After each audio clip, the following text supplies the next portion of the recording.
Well, despite major pushback, a failing San Antonio ISD elementary school will soon reopen its doors as a charter school. The Democracy Prep takeover was approved by the board in March, and over the summer, the new school staff has been meeting with critics. Eyewitness News reporter Henry Ramos is live in the studio. And Henry, how do they plan to turn the school around? And Deborah, for 5 straight years, Stewart Elementary has been failing state standards.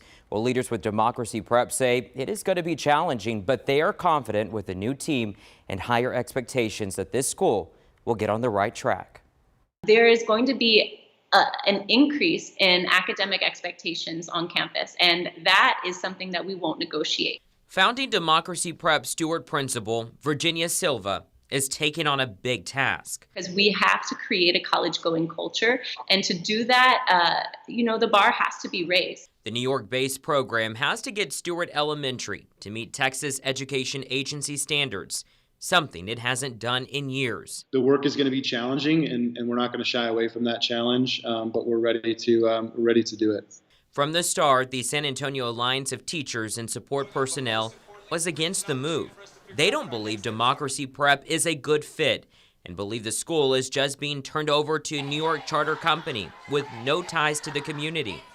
Talent and partnership with the community is what Democracy Prep believes will be the keys to success for Stewart.